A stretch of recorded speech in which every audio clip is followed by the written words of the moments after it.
안녕하세요. 24시 스텝업 채널의 황호준입니다. 오늘은 이 HBM이라는 반도체에 대해서 알아볼 건데, 제가 올리는 이제 반도체 관련된 종목들은 다 대부분 HBM 연관이 좀 있는 그러한 제품들을 만들어내는 회사들입니다. 그럼 도대체 이 HBM이 무엇이길래 이 반도체 시장의 패러다임을 가져왔는지 알고 있어야 다음번 방향성을 여러분들께서 잘 알고 잡아가겠죠? 한번 알아보도록 하겠습니다. 그 전에 이 반도체 자체를 좀 어렵다 하시는 분들께서는 제가 상단에 띄워드릴게요. 이 영상을 보시고 이어서 이 영상을 본다면은 상당히 도움이 많이 되실 겁니다. 먼저 이 HBM이라는 반도체는요, 4차 산업이 시작이 되면서 상당히 수요가 많이 늘어났습니다. 그 이유가 있는데요. 원래 우리가 알고 있던 반도체, 즉 그래픽 카드라고 하죠. 이 CPU와 GPU에 대해 설명을 잠깐 해야 되는데 CPU보다는 GPU로 많이 사용을 하고 있어요. 이게 왜 그랬냐면은 CPU는 여러 개의 어려운 연산 데이터를 처리하는 데 능력이 있고 GPU는 대량의 데이터를 동시 처리를 하는 능력이 상당히 뛰어납니다. 그래서 GPU 사진을 보면은 수천 개의 일꾼이라고 표현이 되어 있고 CPU는 소수의 일꾼, 코어를 예로 들어놨습니다.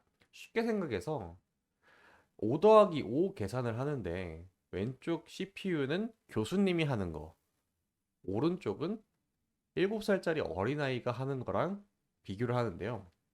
당연히 5 더하기 5 같은 단순 계산은 둘의 차이가 크지 않을 겁니다. 혹은 나더라도 그렇게 영향이 있는 건 아니고요. 그런데 교수님한테 교수님 한 분한테 미적분을 풀으라고 하게 되면 미적분은 당연히 쉽게 풀게 되겠죠. 그런데 어린아이는 미적분을 풀지 못하게 되겠죠. 이러한 차이가 있는 겁니다. 자, 반대로 5 더하기 5 같은 단순 계산을 1000개의 문항을 준다고 가정을 해봅시다. 자, 교수님 한 분하고 7살짜리 어린아이 1000명이 계산하는 거랑 어디가 더 빠를까요?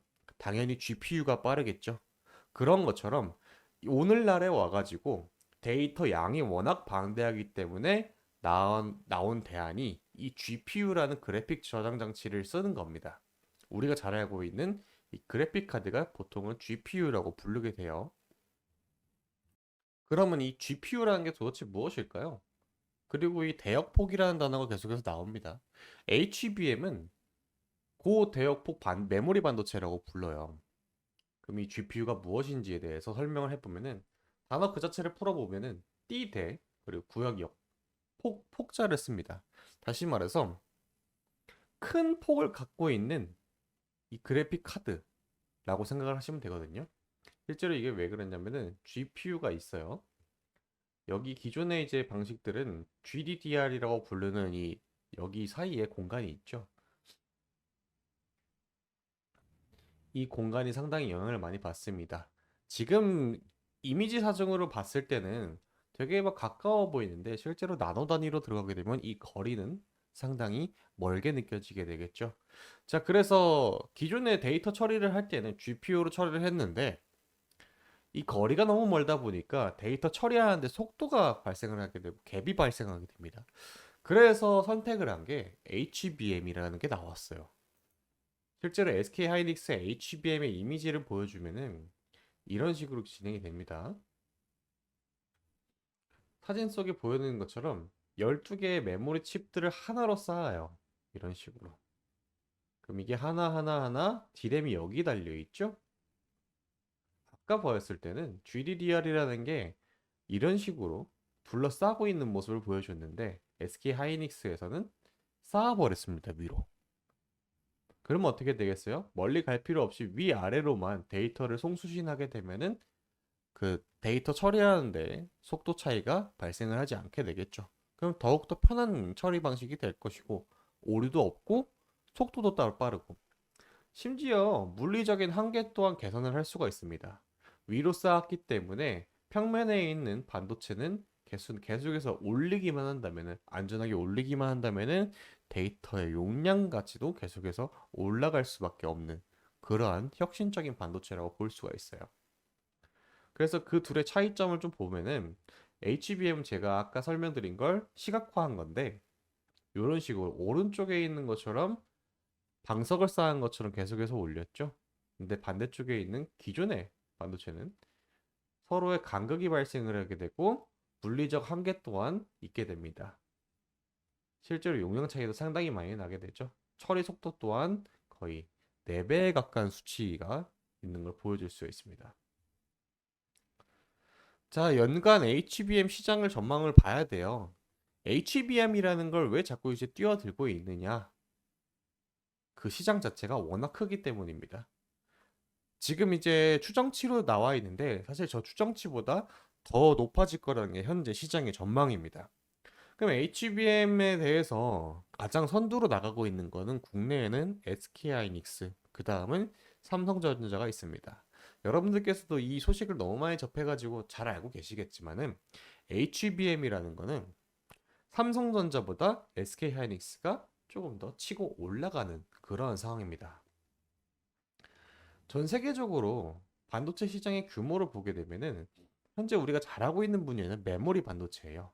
메모리 반도체 시장의 규모 자체가 삼성전자가 1등을 달리고 있고 그 뒤를 SK 하이닉스, 그 다음에 마이크론, 그 외의 기업들이 따라오고 있습니다. 이렇게 봤을 때는 우리나라 반도체 시장 상당히 전망이 밝아 보이죠? 그런데 반도체는 크게 두 가지로 나뉘어요. 메모리 반도체 그리고 비메모리 반도체라고 나뉘는데 이 시스템 반도체 쪽 시장을 보게 되면 우리나라는 정말 처참합니다. 이쪽은 보통 비메모리 반도체라고 보고 있는데 3%밖에 지분이 되지가 않아요. 그럼 이 3%밖에 되지 않는 지분을 끌어올리기 위해서는 어떻게 해야 될까요? HBM이 딱 저 시스템 반도체에 갭을 메꿔줄 수가 있는 겁니다. HBM이라는 반도체는요, 실제로 전 세계로 봤을 때 우리나라가 치고 올라가는 그러한 상황이기 때문에 이 부분을 강화한다면은 우리나라 무역 수지가 많이 개선이 될 거라고 저는 믿어 의심치가 않습니다. 실제로 보면요, 2023년 월별 무역 수지 현황입니다. 저기 0이 기준인데 그 전까지는 계속해서 적자였어요. 코로나로 인해 가지고 전 세계적으로 반도체 수요 자체가 줄어들었기 때문입니다. 반도체라는 거는 우리가 맨날 사용하는 핸드폰에 들어가게 되고 자동차에도 들어가게 되고 기타 가전제품에도 들어가게 됩니다. 때문에 광범위한 사용처가 있는데 그 수지가 개선이 됐고 흑자를 기록했다라는 소리는 어느 정도 이제 시장이 다시 한번 소비 패턴이 올라오고 있다라고도 반증하는 그러한 데이터기도 하죠. 자, 우리나라는 앞으로 어떻게 해야 될까요? 지금 이 HBM이라는 거를 꼭 강화를 해가지고 우리나라 무역 수지로 먹고 사는 나라죠. 그렇기 때문에 이 부분을 상당히 강화해서 방향성을 잡아간다라고 하게 되면은 상당히 좋은 결과가 있을 거라고 보고 있습니다. 자, 정리를 해볼게요. 고대역폭 메모리 반도체 HBM이라고 부르는 이거는 AI의 등장으로 반도체 시장에 변화가 생겼어요. AI, 챗GPT, 일상에 적용하기 시작을 했죠. 일의 처리 속도가 매우 빨라지기 시작을 했습니다. 이러한 인공지능의 성능은 크게 이 매개 변수라는 걸 얼마나 빠르게 계산을 하느냐에 따라 달렸는데 이거는 메모리 반도체의 성능에 따라 달라진다. 즉 HBM 고대역폭 메모리 반도체의 수요가 증가할 수밖에 없는 상황입니다. 이거는 우리나라만 지금 있는 게 아니라 4차 산업혁명의 핵심이기 때문에 미국과 대한민국, 중국 그 외의 국가들 뭐 전부 다 뛰어들고 있는 산업이기 때문에 이 AI 시장에 꼭 필수 불가결로 사용될 수밖에 없는 HBM 앞으로 시장 전망이 상당히 좋은데요. 이 부분에 대해서 추가적인 내용은 제가 따로 준비해서 영상을 촬영을 하도록 하겠습니다. 자, 오늘도 제 영상 시청해주셔서 너무나 감사하고요. 앞으로도 지속적인 관심 부탁드리겠습니다.